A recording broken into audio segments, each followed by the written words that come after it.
बोलो जयकारा बोल मेरे श्री गुरु महाराज की जय। भक्तों, आज का शीर्षक है मौन व्रत। भारतीय संस्कृति में सत्य व्रत, सदाचार व्रत, संयम व्रत, अस्तेय व्रत, एकादशी व्रत व प्रदोष व्रत आदि बहुत से व्रत हैं, परंतु मौन व्रत अपने आप में एक अनूठा व्रत है। इस व्रत का प्रभाव दीर्घगामी होता है, अर्थात बहुत ही लंबा होता है। इस व्रत का पालन समय अनुसार किसी भी दिन, तिथि व किसी भी क्षण से किया जा सकता है। अपनी इच्छाओं व मर्यादाओं के अंदर व उनसे बंधकर भी किया जा सकता है, अर्थात जब आपकी इच्छा हो या समय की मर्यादा, अर्थात कितने समय तक आपको करना है, यह भी आप अपनी इच्छाओं के अनुसार शुरू कर सकते हैं। यह कष्ट साध्य अवश्य है, किंतु आज के इस युग में मनुष्य इतना वाचाल हो गया है, अर्थात इतना बोलता है कि बिना बोले रह ही नहीं सकता। वह उल्टा सीधा, सत्य असत कुछ न कुछ वाचन करता ही रहता है, कुछ न कुछ बोलता ही रहता है। यदि कष्ट सहकर मौन व्रत का पालन किया जाए तो क्या नहीं प्राप्त कर सकता, अर्थात सब कुछ पा सकता है। कहा भी गया है, कष्ट से सब कुछ मिले, बिन कष्ट कुछ नहीं मिले। समुद्र में कूदे बिना मोती कभी नहीं मिलता नहीं। जैसे जप से तन की, विचार से मन की, दान से धन की तथा तप से इंद्रियों की शुद्धि होती है, वैसे ही सत्य से वाणी की शुद्धि होती है।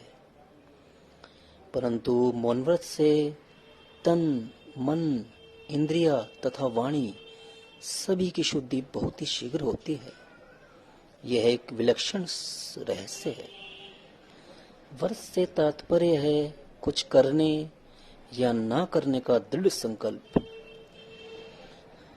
लौकिक व पारलौकिक दोनों प्रकार की सिद्धियों की प्राप्ति दृढ़ संकल्प से ही होती है।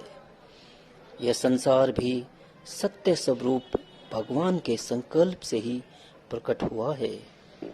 मौन व्रत से मनुष्य मस्तिष्क या मन में जो संकल्प विकल्प उठते रहते हैं, उन पर नियंत्रण होता है। यदि संकल्प विकल्प भगवाननिष्ठ हो तो सार्थक होता है, परंतु सदैव ऐसा नहीं होता। भगवान की माया शक्ति का प्रत्यक्ष प्रभाव है यह जगत। मनुष्य इस संसार की महानतम भौतिक उपलब्धियों को प्राप्त करने के लिए नाना प्रकार के, अर्थात विभिन्न प्रकार के संकल्प कर विकल्प करता ही रहता है।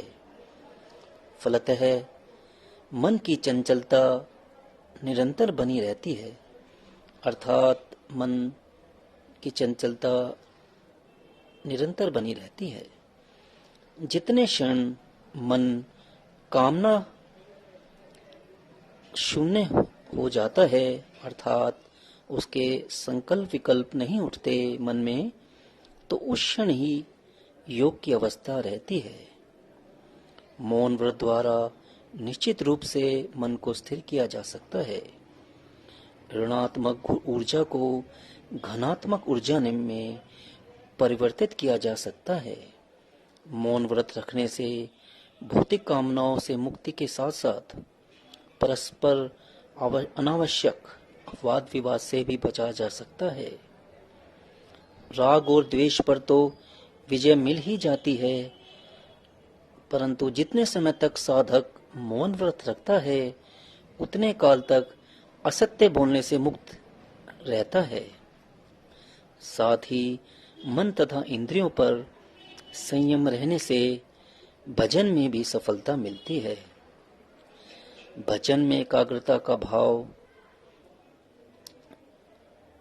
का अधिक महत्व है, अर्थात भजन में एकाग्रता एवं भाव का बहुत ही अधिक महत्व है। भजन से ही मन में एकाग्रता आती है और भाव सिद्ध हो जाता है। मौन व्रत से आत्मबल में बहुत ही अधिक वृद्धि होती है। संसार में अनेक प्रकार के बल हैं, जैसे शारीरिक, आर्थिक, सौंदर्य, विद्या तथा पद का बल। लौकिक दृष्टि से उपयुक्त सभी प्रकार के बल अपना अपना महत्व रखते हैं, परंतु आत्मबल इन सभी बलों में सर्वोपरि है। अभौतिक और जागतिक सभी प्रकार की उन्नति के लिए आत्मबल की परम आवश्यकता होती है। मौन व्रत से आत्मबल में निरंतर वृद्धि होती है। मनुष्य सत्य वस्तु की ओर बढ़ता है। भगवान सत्य स्वरूप हैं और उनका विधान भी सत्य है।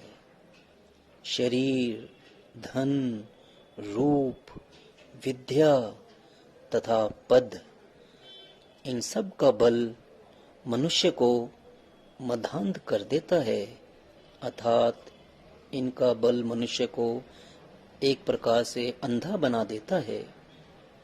इनमें से एक भी बल हो तो मनुष्य दूसरे लोगों के साथ अनैतिक व्यवहार करने लगता है, अर्थात अनुचित व्यवहार भी करने लगता है।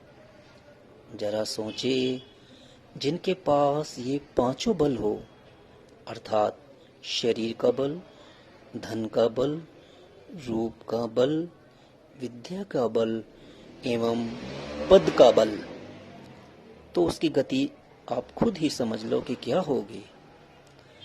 मौन व्रत ही ऐसा साधन है जिससे व्यक्ति स्वस्थ हो सकता है। मौन व्रत के पालन से वाणी की कर्कशता दूर होती है, मृदु भाषा का उद्गम बनता है,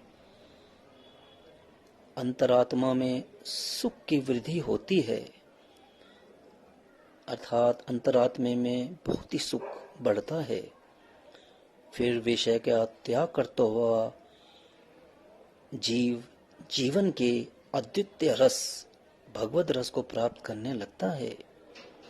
साधक को मौन व्रत के पालन में अंदर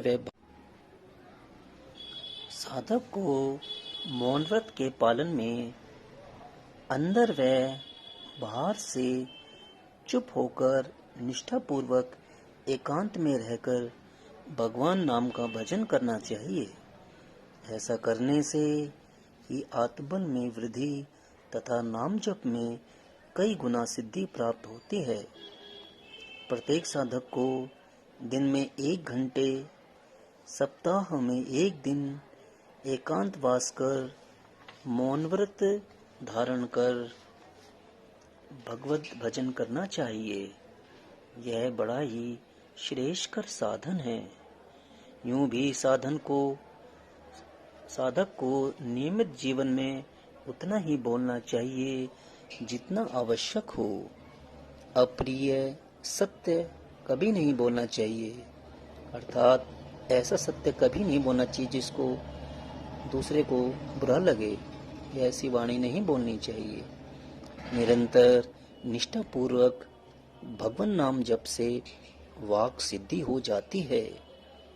मौन व्रत का पालन बहुत सावधानी पूर्वक करना चाहिए।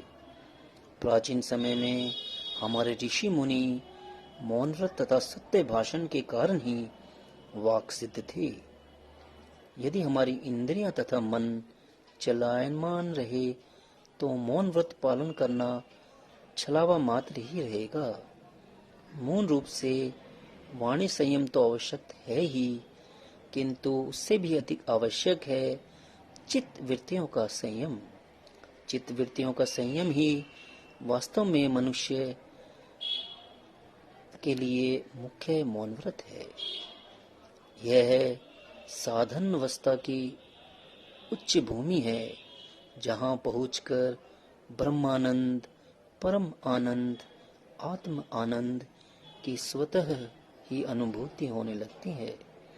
अतः अर्थात धीरे धीरे वाक संयम का अभ्यास करते हुए मौन व्रत की मर्यादा में प्रतिष्ठित होने का प्रयत्न करना चाहिए। बोलो जयकारा बोल मेरे श्री गुरु महाराज की जय। ओम शांति शांति शांति।